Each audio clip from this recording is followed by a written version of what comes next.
Hello, Jane. How are you? Hello, Andrew. Good to see you.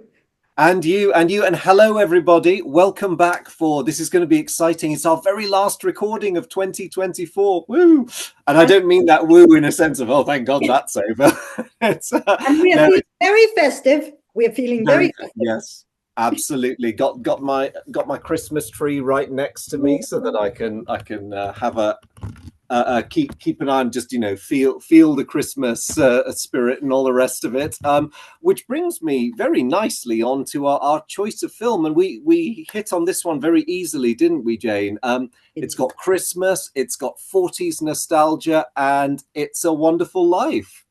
So, It is. It is. It's a fantastic feel-good movie, and yet some serious themes along the way. Andrew, do you remember the first time you watched this? yes, I was a teenager, and I was quite a jaded teenager, and I quite liked older films at the time, but I watched It's a Wonderful Life and I thought, oh, I bet this will be a good film, but it's kind of had its day. Old films don't really emotionally impact, us modern people as much as they would have done people back in the 40s. How wrong I was, and how wrong I've been with every 40s film I've ever said that about. When did you first see it, It was Jane? a really good decade, actually, wasn't it? I think um, I have a feeling it must have been with my grandmother's actually, also probably in my teenage years. Um, she wasn't a great movie watcher, and not because she didn't like movies, but I think she just didn't have access to them so easily, and she didn't speak any English, so we watched them with subtitles. But I think because we're so far back in time, I think she might have had a bit of a crush on James Stewart, and I cannot blame her.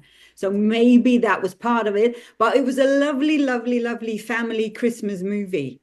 And I think what hit me the most was there's a wonderful use of humor throughout the entire film, even the very serious scenes, for example, where Clarence the angel comes down and it turns out he's an angel second class. Yes. Wonderful, wonderful sense of even in those very serious scenes and in that what's his name, George, courting Mary there, and her losing the robe, and that foxtrot scene that uh, up in the water, and there's some wonderful, wonderful, wonderful, humorous little elements in it along the way, and I really love that about these movies. It's just so fun. yes, they are. And even I mean, yeah, even at moments of heightened stress when George goes back to Mary's house, not entirely knowing what he wants and in an absolutely foul mood, let's face it. You feel for them both, particularly for poor Mary, who's been looking forward to seeing him, and he's just like, no. All right, I'll sit down for a bit. Typical bloke, really. And there's her terrible mother going, oh, the other guy's going to call you, the really rich one in New York. It's just so No, I'm bizarre. not listening. It's so fraught, but it's so funny. But the bit that always cracks me up is when she calls up to her mother. He's making violent love to me, mother. It's just like, Oh, beautiful it's so film. great. It's a wonderful film. A wonderful life and a wonderful film. And some really serious themes along the way too. I love those really poignant scenes, and we get them throughout the film. They're sort of Mm. sprinkled in. Everything from when we see George as a child and he stops why can I not remember names today? Oh, and the guy who owns the drugstore, the Yes. one who makes And the incorrect yes. mix. And he Yeah. mixes up the pills there, and that's such a wonderful, sad scene. And he ends up, I think, beating George because he hasn't delivered, and then he ends up hugging him at the end when Yeah. he realizes the mistake he's made. That's some wonderful, really, really poignant. They just go in here right away. They do, and oh, that guy! Because I was suckered by the excellent script writing of the film. Because the first time you see him behind the screen smoking his cigar and necking his whiskey, you instantly think, "Oh, classic." Bad-tempered, exploitative shopkeeper. You probably don't pay George that much, and you're just interested in. and then you see that telegram and you just go, oh dear Lord, I get it now. And Yeah. it's so simple, but it's so powerful. It is. It is so effective. And it plays around wonderfully with those themes of, wishing and wanting something, like George's great wish to travel and go away, and the sacrifices he ends up Mm. bringing, and but also that sense of, what you might gain in return, and people don't really forget you. It's a wonderful play of that little "I wish I'd never been born" situation we get there with Clarence.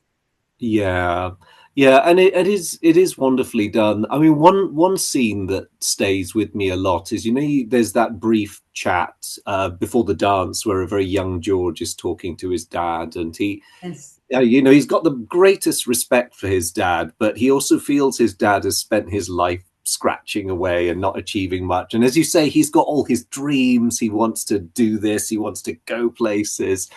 And then he sort of catches himself saying, "Oh, Dad, I didn't mean." Yes. No, but and his father is such a wonderfully Yeah. understanding man too. It's There's a I wonderful little family life there. You get. Yeah, yeah, there is. And it clearly makes an impression because George manages the same thing with Mary and they have a wonderful family life. And I think even when he's having his absolutely epic but completely understandable meltdown near the end of the film, um, I've heard of dads, losing their luggage, as it were, over far less serious things than that. So all credit to George for keeping it together up to that point where he just goes, actually, do you know what? No, you stop playing the piano. You stop asking stupid questions. You Why the know, hell are we living in this house? I was just about to ask you, Andrew, because that is actually my favorite scene, because I think it's so wonderful. You have all sympathy is with George in that moment, and it's so out of character for him. He's held it together practically throughout his entire life, and now this happens, and it's not even his fault. And you so feel for his poor uncle. What's his name? Is his name Bill? Uncle Bill? I think do you know his name has just fallen out of my head? Poor I can't uncle, remember what's the name his today. name? But you so feel for him because he's lost this money, and the huge amount of money, and he doesn't know where it is, and he doesn't know what to do, and George gets back home and he completely loses it, and it's a wonderful, wonderful scene where you feel sorry for everyone, because of course Mary and the kids, they don't know what's going on yet. No, no, and they've been looking forward to Dad coming home, and then within minutes they're thinking, actually, we, That poor teacher on the phone, he's just completely going mad. you know, I, I was trying to pay attention because I can't remember whether the teacher and her irate husband actually get an apology off. I mean, for closure's sake, I don't know I whether don't they ever actually managed to see it, bring. but he does run into the husband. He Uh, does. He gets punched, doesn't he? And yes, he does. And I kind of understand him, I but mean, if I was the teacher's husband, I'd be very tempted to do that. I mean, no matter who he is, he's. oh, it's a wonderful, wonderful thing. What's your favorite scene, Andrew? If you had to pick. Oh my goodness. Do you know that is actually a really, really hard question to answer? But I think the bit that does affect me most, and I think it was the scriptwriter's intention, it's the final scene where George is back, normal service has been restored, and he's surrounded by all these people who love him, quite rightly, for who he is and all he's done. And when they sing Auld Lang Syne together, it's one of my, and I'm tearing up now just talking about it, really. Like, how about you? I'm just gonna have to recover a bit. Normal service. Yeah, no, but it is a wonderful ending, that. And I think also in that scene, you get to see Mary's influence, because Yeah. she understands when he's out of character. She may not know yet what's going on, but she understands Mm, something bad has happened, and she needs to yeah. find out why. And then, of course, he leaves home and slams the door and runs away to the bridge and all of that. So she needs to do something. And I think throughout the film, the two of them had that understanding where she knows when he's behaving out of character and when she Yes. needs to jump in and support. And there's a wonderful companionship. It's not just your sort of your average holiday Hollywood romance. There is a Mm. wonderful understanding there. You get the smoldering kiss scene and all of that, as only 40s Hollywood can make them, as a Oh wonderful yes, scene. yeah, But they're wonderfully written, these two characters in that sense. yeah, Um, so even though from the beginning when you first meet the two of them that these two are going to end up together and they belong together, there is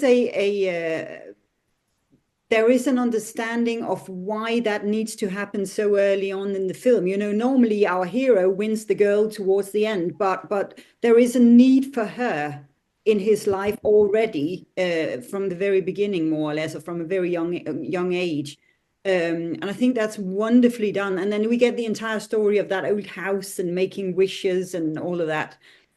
yeah, yeah. No, it's very true. She Mary is such an important prop in George's life, and like you, I do appreciate the fact that they get together early because it gives a very realistic view of a relationship because they have their highs and their lows, and there isn't that sort of Hollywood perfection that you sort of see in other films where you go, oh yes, right off into the sunset and everything's great. Yeah, they have their pitfalls. I really like how the script in general, the story in general, stays quite true to. There's that prediction George's mother makes where she says to him, she's the girl who will help you find the answers, and she's absolutely right. Only mothers can do this. They've got that sense.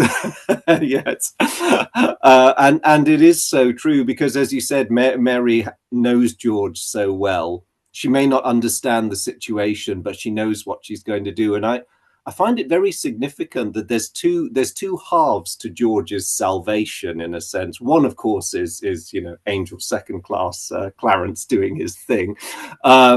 The other one is Mary, and the other's actually going out and rallying people. And because I think without if the script had only had one, it might have been a good ending, but it would have been a very incomplete ending. Yes, Um, that is true. yeah, and Mary conjures up this almost magical fairy tale ending where it's just like we've got even more money than we lost, which is a relief. Yes. Um, And that's yeah, actually 'cause- the first time we get a little bit of Christmas feel, because this happens mm, on Christmas night and he's running through the town and shouting Merry Christmas at everybody. And we end up by the Christmas tree in the home. yeah, Um, yeah, and it's really really brilliant, and I'm so glad that all of his friends are there because you get all these guys who are sort of the bit. They're not quite bit part characters, but they're always there in the background. His friend who becomes the cab driver, the guy who's the cop, and I like that they're always there when he gets his sort of ersatz honeymoon in yeah, the old house and all that. It's nice that these people are always there, and you get just enough of them, that's or, true. or enough of a glimpse of them Yeah, for them to be established, and then to have this wonderful wrap up right at the end. Because there's the other love interest. Well, the other girl who liked him. What's her name? The blonde lady. uh, I wrote that down somewhere. Hang on, hang It'll on. come. It'll come back to me. But I like how she's there right at the beginning in the drugstore with her, Yes, her yeah. sweets, and then she's right there at the very end saying, "I decided to Is his stay." name Is he calling her Violet or Vi? Something like that. Yeah, guys, tell us because my Tell us. memory is just. Your name is Violet. Violet. I think he says Vi. How are you? Yeah, yeah. Uh, yeah. No, it's actually wonderful that she's there from the beginning as well. And we get to see it. And I think even, this was before the day of special effects, but I think even the way they did those conversation as first between, God in the sky and Clarence and the stuff. Oh, It's yes. Oh, Joseph was the other one, wasn't Joseph, it? yes. And it's Yeah. quite nicely done. I mean, it's a little cliche-ish, but it's not overdo it. They're not trying to like create a character that is No, God no, or something. You know, no, and yeah, yeah, you're right. Actually, it's a small thing, but it's such a major thing. And to be honest, I mean, if seeing that in the 40s, I think for a yes, lot of cinema goers, it would have still been a bit, ooh. yes, that's true. That must have been, and in black and white and all of that. Yeah. It's Yeah. also, I think it's also a rather nice break for God because in this film, at least, he can drop the fake English accents that Hollywood was forcing him to adopt in every other movie, and he could just be his American self. And and it must have been a great relief for him. Thanks, guys. That's true. That's actually, I never thought about God's act. I always thought that God spoke to you in whatever language you spoke to him. He was like Chat GPT in that sense. He is, yes. I think he always does, but it's nice for him to be able to use his proper, dare I say it, God-given accent. Absolutely. um, Absolutely. Apologies to anyone I might upset in by making that observation, We're but not, we're just being festive and silly today. That's yes, absolutely. but I do actually have, Andrew, you have already, I have three questions as a little Christmas quick fire round. Oh gosh, you've come prepared. I Okay. thought people could join in, and they're really hard questions. I'm just going to warn you. They're really hard.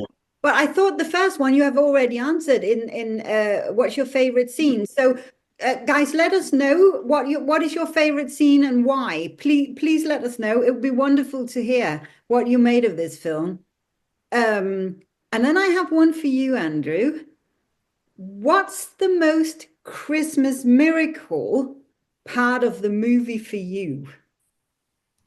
Wow. Okay. Gosh, there's so many. Um,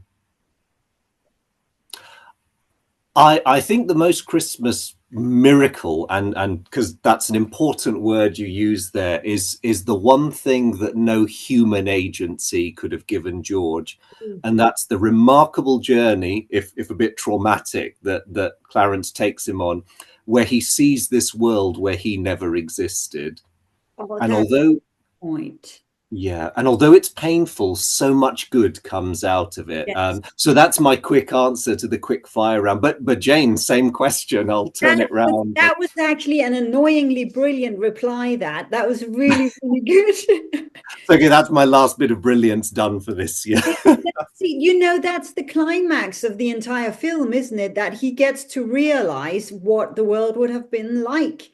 And that Mm, even though he feels like he's sacrificed so much, he's actually saved an awful lot of people. Because even when someone like his younger brother, Harry, that he saves on quite a few occasions, not just from the ice when they were kids, but he mm, kind of makes Harry's journey possible because he gets to travel away and he comes back a war hero and all of that. And that wasn't really possible if George yeah, hadn't been around. So there is a kind of ripple effect almost that he gets to see when Clarence, second class angel, shows him, you know, that this is actually what life would have been like had you not been around. yeah. And I love the message about how, and it's a very real life message, how far the ripples can Yeah. spread beyond our ability to perceive them. I mean, talking about his younger brother, I love the fact that the point is made that all these men on those two transport ships during the war who wouldn't know either brother, no clue who they are. But as you say, because George saves his brother's life, Harry is then able to go on and save all these men, and the ripples really spread. It's Yeah. That, yeah, and you never really look at your own life that way. no, You never really think about what people you might have impacted or supported or encouraged in the right moment because you never really get to see that. Um, no, but it might have meant something really important for someone else, even a small gesture you might have done, you know. So yeah. it just shows that power. Oh, that's a perfect answer. That's a Oh, thank you. you're about to get a golden star. Yay! Excellent. Thank you, Jane. As I think my Christmas miracle moment were probably, I think, in a way, what you've just said, Clarence sums that up towards the end when he gives him a copy of Tom Sawyer. And the text inside it says something like, no man who has friends is a failure, or something like that. Yeah, And it's a wonderful little way of summing up, everything that Clarence had tried to show him. Uh, yeah. that's a wonderful little, and then those references to Tom Sawyer, I think, is wonderful as well. Yeah, they are, and you're right. Actually, that is a brilliant moment because it's so simple and so beautiful. It's the same kind of cleverness as the telegram, really, isn't it? You Yes, just get the view of the writing on the page, and it says everything. yeah, It's it really does, and it explains everything. That's a brilliant piece of directing right there. And you're right mm, about the telegram as well. Because we're just about to hate Mr. Whatever his name, the one with the pills. Um, mm, and then we see that message, and there is that understanding that people are not necessarily born angry or this way, but something has happened in their mm. lives, that made them sometimes make mistakes. Um, Yeah, and yeah. and George is kind of representing that understanding. Um, no, you're right. That's wonderful. Okay, I'll give you that one. I'm sorry. I realize because you very kindly let me answer the question first. I kind of stole the good answer there, and I wouldn't have thought of that one, but that was really good. That was really, really good. And I think there is an element of that same frustration that we because at first when Clarence tried to show George what his life would have been like without him, or what life would have been like without him, he first get annoyed and angry because where's my car, and why Mm, isn't everything as it used to be, and no, my brother didn't die, and all of that. And nobody knows him, of course, in town anymore. Um, and I think there's something very heartfelt about, because I think in very dark moments we've all felt like, oh, I just don't want to be alive anymore. We don't necessarily want to commit suicide, but we've had the thought. mm, But the frustration that meets us then, if we are just ignored, or if what we have done didn't seem to matter at all, um, that's a very real one as well. And I think part of us understanding that you kind of have to grab hold of the control of your life as well. That if you want to make a difference, if you want to matter, it's up to you as well to take control of that, and not yes. just kind of let people allow people to ignore you. Of course, that was the whole point of those scenes where Clarence is trying to show him what life would have been like had George not been around. But I think that first initial frustration we see in George is also part of him trying to grab hold of his own life again and regain that control of his own Yeah, life again. Um, yeah. Sorry, that came out a bit clumsy, but No, I know exactly what you mean, and it's actually a really good point because I think it's a subtle point, but it's a very strong one in that bit, and it kind of, I don't know if, I mean, certainly my younger self didn't notice it because I was too caught up in George's mounting desperation as it was. I think the low, I don't know if you think the same, but the real low point is when he finds Mary just being a sort of singleton, and somewhat unfairly she's the single librarian, which is a bit of a trope, really. And he says, "I'm your husband," and he's like, "No, I've no idea who you are, strange man." Andrew, I was thinking we actually have to mention the character or role of Mr. Potter as well, don't we? Yes, we do. Oh, yes, yes. Good job, Lionel Barrymore. Yes. Brilliantly played, but bad, bad, Mr. Potter. He is. Yeah. Sorry. Go on. He's everything George isn't. Yeah. Yeah. Um, but I'm guessing that if you want a proper Christmas fairy tale, you gotta have a character like that, don't you? You do, and he's all the more vile for being so obviously cultured. Yes. The worst villains are always the ones who are terribly polite, always well dressed. And actually, he's not even a brash thug. I think that's the word. You can understand a brash thug, Yeah. but he inflicts all his wounds with finance and with shady dealings and there's his slightly sinister henchman who's almost as old as he is, and completely physically inoffensive. He's just always there, like this brooding presence, just to underline the fact that I have henchmen because I'm filthy rich. Yeah. Yes, They, Potter Town. That but was they such a do, disturbing. that was so brilliant that. But they do add, the henchmen and everything. They do add to that character, and his and even the fact that George gets to meet him as a very young boy when he's talking to his father. There is a small scene where we get Yes. to see him for the first time. So in a way, George has kind of hated him forever. Yes, yes, I totally understand why George takes exception to the way Henry Potter talks to his father. And I can, and you're right, the seeds of this long-term antagonism are laid very early on. But do you know, this may be a bit controversial, but in some ways, I see Henry Potter as being a bit like the devil incarnate, because he's not your classic medieval red creature with a pitchfork and wings. But I think the bit where he's most devil-like is when he offers George the job and he says, Yes. "Start today, Yeah. $20,000." Essentially, he's saying, "Give me your soul." Yeah. It's the ultimate temptation, gaze upon the kingdoms of the world and all the material stuff I can offer you. Yeah. All you have to do is bow down and worship me. Yes. And you can see George wavering. He's going, Yeah. "Oh my gosh, twenty Yeah. thousand dollars," which, to be fair, in 1947 was a ton of A money. lot of money. I'd, Yes. I'd have said yes, and probably told my You're better half actually off. right. I hadn't thought about that, but there is a Faust moment, isn't there, in that Yeah. scene where, sell your soul to the devil kind of thing. And it is highlighted as well in that scene where he accidentally gets hold of those is it $8,000? Yes. Or Yeah. yeah. Um, and he realizes that mistake, and he realizes what it means to both George and his uncle and the company and all of that, but he doesn't do anything about it. Uh, Mm.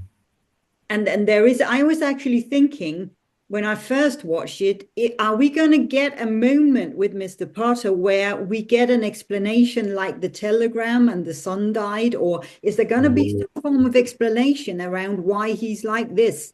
But of course we don't, and I think that's maybe a good thing because we need uh, that opposite to George, don't we, to make this fairy tale Yeah. work. Yes, we do. And actually, to be fair to the nasty Mr. Potter, he plays the function of the villain of the piece really, really well. And I think it's funny because and it's a bit of a triumph of the writing again. He's both a very interesting and quite well-rounded character, but Yes, he's also a marvelous stereotype for the system and the darker side of the American dream, I think, where yes, he basically is a living embodiment of, I'll call it extreme capitalism, where he doesn't, just point. there to make the money. Anyone who's got the slightest shred of human compassion's a bit of an idiot. And Yeah, that's actually a good point. Yes, the darker side of capitalism. That's yeah, brilliantly put. yeah, and it's not that I'm not a fan of a lot of elements of capitalism, but he is very much Yeah. its evil bracket because the other thing that makes the contrast so stark, I think, is that he's the only guy who's super rich, and everyone else in the film is the Yeah. little person in the your average Joe in the Yeah. street. True. And in a way, he is also needed for that very important theme of friendship and togetherness to come through. Yes. The film wouldn't have had that element. And I think maybe that's also a decision around why this was set around Christmas time, because it could add to that coming together and the importance of relationship, the importance of friendship kind of thing. And it was a beautiful backdrop to have Christmas in a way, to sort of highlight that very important theme. Yeah, absolutely. Do you know what? I don't think they could have really set it at any other time of the year. It had to be Christmas, Christmas or nothing. It wouldn't really have worked around New Year or Easter, would it? No, no. Somehow the themes I think just would not have lined up in the same way. It'd be interesting in an alternate universe if the only difference had been that It's a Wonderful Life had been set at a different time of year. Um, I don't think it would have been a terrible film, but it certainly wouldn't have been as good as the one in our universe. No, no, it wouldn't. Would have been weird, wouldn't it? And there's Yeah. also something about, him getting now when he drives into the tree with the car, and it's snowing and it's cold, and even jumping from the bridge and so on. There's something about it being cold and snowy that adds to that Mhm. element of absolute misery. Yes, yes, I feel very sorry for him because it's not just because he really has hit rock bottom there, hasn't he? Yeah. Almost in preparation for the lovely redemptive moment. He's not just in a state of total emotional turmoil, but he's freezing cold and he's been banged around a bit by various things, and he's just a bit of a picture of misery. I like that. I mean, props to the makeup department for the small details when he first burst back in on his family. Even before stuff has got really bad, he's got the ice in his hair and he looks really cold. Oh, bless him. And but there's also an element of, I think, in we talked about humor before, but I think there's also an element of vulnerability in a lot of scenes, because even that very funny school dance and the foxtrot, and they all end up wet and they have to walk home in like clothes that doesn't fit and the road, all that. There is an element of looking messy when you're trying to look good in front of someone. Uh, Mm. and then just embracing that vulnerability, because there is a moment when they're dancing and George is going, oh, they're all watching, we must be really good, and then they end up falling in, and of course it's funny, but they might as well have been embarrassed about that. Instead they just choose to dance on and be all soaking wet and embracing that moment. Yes, yeah, and I think that's one of the most beautiful parts in the film for me. I've always enjoyed that scene. It's really and and I love that because of the example they set. And here's George and Mary being absolute stars again. That I do wonder how everyone else would have reacted if they'd splashed around in a hysteric panic and gone, "Oh, this is terrible! Oh no, everyone's..." and but they're obviously loving it, and it's infectious. Everyone else goes, "Hey, that looks. Let's all go in." I love that even the headmaster thinks, or the principal is just, "Oh yeah, I'm getting a bit of this too." No, it's a really really funny scene, that and I think we've underestimated when we look at some of those old 40s films, because you feel they are very classic in a way, but there are so many deeper levels to them. We always end up talking about that whenever we're doing a really old Hollywood film. Yes, well, we had this fun with Casablanca, didn't Yes, we? And there's only a few years separation. Yes, and I mean, I did promise you I wouldn't go on any tangents, but go for I it. think a way, a lot of people, not just in the US, but maybe everywhere, needed a film like It's a Wonderful Life in the late 40s because the world in general was still in. I mean, the world goes through various stages of being a mess, but I think few would argue that in the late 40s the Yeah, world was a mess, was. and we needed a feel good. Yeah. We And it's so relatable as well, because I think that so many people who watched that film in its first screening would have found so much to relate. because of course most of them be the generation who were kids during the Great Depression and the rather, the rather turbulent 20s before that, and then of course the economic ups and downs of the 30s. Maybe not so bad in America, but still, wouldn't have been fun for them. No, that's another brilliant point, Andrew. The timing of this. This came out in 46, right? Yeah, so it's really immediate for Yes. all these people. Maybe All of that them were, I was just wondering if that also explains that use of humor, because, we kind of all turn to humor when things are bad. yeah, yeah, and yeah, definitely we need it to get through, and I wonder how. I mean, talking about ripples again, I wonder how many people that film might have genuinely helped if Yes. they'd had a bumpy time since the war, like George had, and That's a really good point. That's a poignant point, but you're right. And I think also just coming back from war, maybe there, I mean, there would have been a lot, not just the feel good element, but there would have been a lot you could relate to there. The traveling, the going away, the coming back to those who stayed, and what sort of sacrifices did they end up giving when you went away? There were lots of yeah, families that were split up, um, and also parents at home not knowing whether especially their sons would come back, so that's a really really good point, and it was turbulent times, and I think another good piece of writing there is how Harry, the younger brother, in a way represents that as well. yes, he does. I like how all the different characters are funneled into different things, Yeah.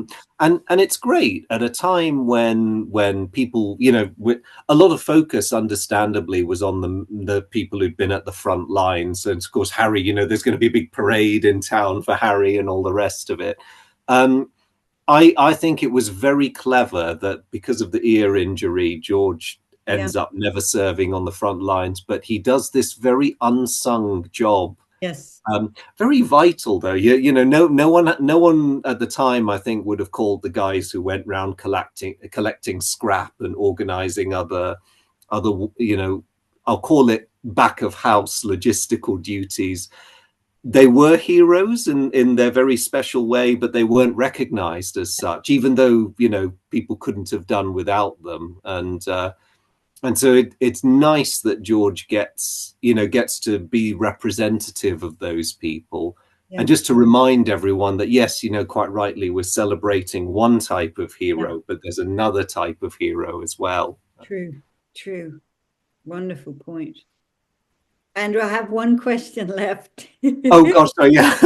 And I hope you'll join in, and it's a little bit personal, so answer in whatever way you feel is comfortable to you. But I actually thought that we could expand a bit on the many themes we've talked about here. So, what's the George Bailey moment in your life? The time you made a choice that changed everything. Oh my goodness. Wow. Okay. I think. Oh my goodness. George Bailey moment. there's a well you I'm going funnily enough, touching on what we said earlier, I'm going to fall back on humor to buy myself some Oh, time while I think good. about this. You said answer in any way I feel comfortable, so I'm going to give you this in interpretive dance. No, I'm not, don't worry. Good. um I think it would be the time I left home, but it's not Ah, it's not a George Bailey type thing in the sense I was not forced to confront anything nearly as scary as what George goes through, but it was a pivotal moment because despite my parents' best efforts, I was one of those kids who left home pretty clueless about the real world, and it's when I went to boarding school for my last 2 years of formal education, and as many such people do, I spent the first 2 weeks kind of cowering in my room, and then it hit me after the first fortnight that I could either stay there. I mean, I could quite legitimately stay cowering and just coming out for classes, or or I could go out and meet people, normal humans, and get to know them and start making friends. And I decided on the latter because, frankly, my room was getting boring, and it was the best thing I ever did. I realized that's nowhere near on the same tier as I would George say, how Bailey. old were you, Andrew? I must have been 15 going on 16, Yeah, I oh, think. that is Yeah. very young. Yeah. How about you, And Jane? it's, George Bailey moment. it's a difficult age too, because there's so much going on inside you and with your body and everything. It's a really difficult age too. Yeah, Try and but settle in and get to know a new place, and you have to live here and, make new friends. And oh dear, where were you exactly, Andrew?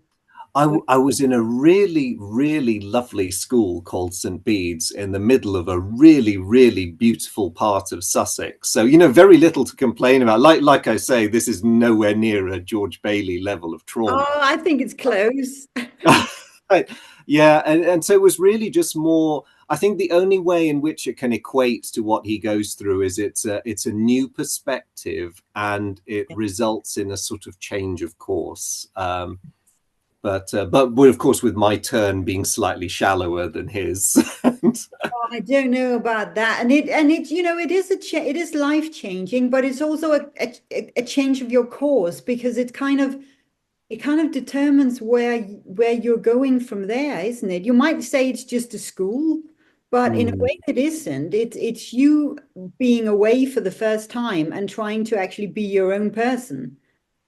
yeah, yeah, which is incredibly scary. But then everybody knows that who's been through it. Yeah. So Oh, wow. yeah. Oh, thanks for sharing that, Andrew.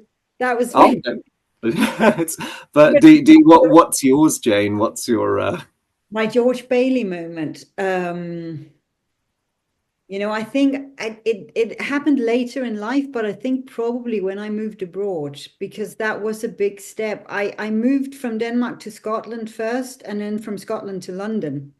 And um, there is an element, in a way, I traveled out like George wanted to do.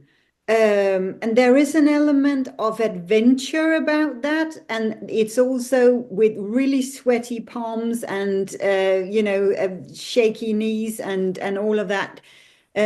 Because can you even figure out to live in another country? Can you understand people? What about the culture? Am I just going to completely fall flat on my face? And so even though you're not moving that far away, it's I remember that scary feeling, and also at the same time mixed with an awful lot of adventure. Uh, so I think that was a very life-changing course for me. And I ended up spending nearly 10 years in the UK overall, and made some wonderful, wonderful friends and colleagues and worked on some fantastic projects. And I wouldn't change it for the world, but it does mean I don't want to compare my life to George's, but since we're talking about this movie, I think it does mean that one thing you might miss out on is that family life, because that's very difficult to have when you're traveling around and moving a lot, and not really sort of settling. So there are pros and cons about everything. You learn an awful lot about yourself, your own culture, your own life as well. And you get to meet some fantastic people, present company included. Oh, Uh, thank you. so no, there's so many good things to say about that, but it is a life-changing moment. And also when deciding to come back again, because you kind of need to do it all just in reverse. There's a little bit of reverse culture shock going on when you go back again. Things change, strangely enough. Things don't just stay the same. Um, that was probably my George Bailey moment. I think that life-changing course, new sense of direction going on. And also, there's, as you said about the boarding school, that element of not knowing, where am I going from here? How is this going to end up? Where will this take me? I know it's a new chapter for me, but where's it going to take me? And where do I even want to go? I bet at the age of 15, that's a lot scarier than when you do it later in life. I must admit, I do recall not really wanting to think of beyond each particular stage. So yeah, don't give any thought to what happens after A levels because that's all Yeah. scary. But when you left Denmark, Jane, to go to Scotland, did you have a long-term plan, or were you just going to see what happened and where the tides took you almost? And Yes and no, because I went to do a PhD. So I had a plan for that. And I knew that was going to be 3 years. But I also knew that if it turns out, if it's just not going to work, I can at least say I've done it, I've tried it. And I think I held on to that thought, maybe a little sort of desperately, because oh my God, this is scary, and I need to know I can get back home if things go completely wrong. Um, so yes, there was a plan and there was a purpose for me going there, but there was also a lot of preparation. It wasn't spontaneous at all. This. I think I've prepared for the better part of a year, saving money, preparing, figuring out where I want to go, where to send an application to, and there was a lot of thought and preparation behind it all. Um, that was necessary, and I think also gave me a bit of a foundation to stand on because I kind of knew, okay, I'm going to live there, I'm going to do this, I'm going to work such and such. My focus is going to be there and there, and I think at the beginning that was good. It meant I had something I could start doing from day one. Um, and then for whatever reason, because I loved Scotland, but I also really wanted to um, go and live and work in London. I'm not sure exactly why, but I think maybe I felt I'm going to learn an awful lot if I do that. It's going to be tough, but I'm going to learn a lot if I do that. And I wasn't wrong. I did learn an awful lot. And not just in terms of work, but also about myself. But I think you also need to have, before you take that kind of jump, you really need to have a strong foundation. There needs to be some kind of safety net, whether it be a family back home that supports you, or friends, or there needs to be a safety net somehow mm, where you feel, okay, if I actually fall, I'm not gonna, land in the mud. I can get up again and I can start something else. And I think at least I needed that. I think some kind of, okay, if it goes completely wrong, I can go back to where I came from or something. And maybe that's sometimes what we need when we need that push, to try something new in life, that either a sense of this is the only thing I can do. There's nowhere else for me to go. I need to do this.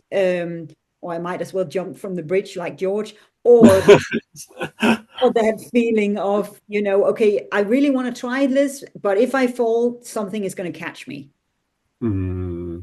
I think that's very sensible. But yeah, Yeah, yeah, and also admire the drive and the sense of adventure. George would have been proud. It would have been a shared sort of wanting to step off and fight, and just to indulge in the joy of learning because that's the thing I like about George as well. And you were very much in the same mold when you went to Scotland. It's like I do want to learn stuff, and I do yeah. want to do these amazing things based on what I've learned, and it's That's yeah, a really funny. Do you remember the scene where he's picking out a suitcase or he's looking at a suitcase? And yes, funnily enough, those kind of things, objects kind of represent an urge to do something. In this case, a suitcase, but and travel. But there are objects start to somehow represent things for you. Do you have yes. a feeling?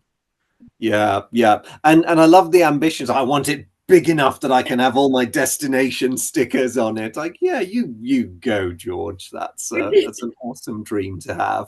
And it's sometimes very ridiculous, like, I want stickers on my suitcase, but or in my passport even, or whatever it is. I want stamps in my passport, whatever it is. But there is something that drives you somehow, whether it just be stamps in the passport or on your suitcase or whatever. There's something that in an object that kind of you can use to drive you. Yes, yeah, and he really has it, doesn't he? Because I think certainly in the period in the 20s when he's wanting to do all his traveling, it was so much more. I mean, we regard it as a really adventurous thing to do now, but it was so much more so in the 20s. I think most people wouldn't move too far out their hometowns unless work or something made them do it. And No, but most people never got anywhere. no, no, and I mean, rather tragically, I think it wasn't until the war came along that a lot of people had this mobility that they'd never had before, and then they didn't really get a choice of destination. So it's a bit. That's true. That's true. And it's not an easy, it wasn't an easy time to travel. Not even around America, I imagine. No, no. I mean, there was a reasonable rail network, but if you wanted to get anywhere beyond that, I think going to. I mean, some of the places he talks about going to South America, he wants to see the South Seas. I mean, that the South Seas, particularly, that's really pushing it. You can get the steamer down there, but yeah, it's a long way to go. Long way, and it's a dangerous way sometimes. Yeah. Andrew, I have that sorry, we got in all sorts of We, directions. How are we going to wrap up? oh my gosh. I kind of feel a pithy quote as we sometimes wrap these things up. But there's so many good ones in this film as there are in so many others. I don't really know what to end on except to say Happy Christmas, everybody, and really happy Christmas to you, Jane. Yes, and to you, Andrew. And I think maybe should we also say a huge thank you to everyone who's joined in and watched and commented and liked and just been with us on this. Well, we started this almost a year ago, these Has videos. it really been almost a year? Oh my gosh. I know, I know. Time flies when you're having fun, doesn't it? It's been so amazing doing these, and we tried to make a promise to ourselves, guys, that we're gonna try and stay below the hour. We're not very good because we just keep chatting about stuff, but we are trying to make these recordings only around an hour maximum. We're not doing a good job so far, but we promise we will keep trying. Yeah. And then we really want to hear from you. What did you like about this movie? What's your favorite scene, the best theme, your favorite character? Who, if you had to invite one of the characters around for Christmas dinner, who would it be? Ooh, that is a really, really good question. Yes, actually, that is a splendid question to end on, Jane. That gives us all something to think about, doesn't it? Type in. Thank you so much to everyone who's joined in and watched these and listened to us babble along. Yeah, we really appreciate it, guys. It's been really great having you all along for the ride. And what a roller coaster it's been. We've been to some very interesting places, haven't we? We really have. We've been back and forth in time. We stayed in the 90s quite a bit, but we've been back and forth a bit. And also in place. Yeah. We've been Yeah. around the world a bit. So yeah, let's see where 2025 takes us, Andrew. Indeed, I look forward to it, Jane, and hopefully you guys will want to come with us because Yeah. there are adventures ahead. There are always adventures ahead. And Merry Christmas and happy holidays and Happy New Year, Andrew, and to all of you. And to you, Jane, and to you, Jane, and everyone, a really happy Christmas. Enjoy your holidays wherever you are, wherever you're watching from. Hope you all have a wonderful time, and we look forward to seeing you in the new year.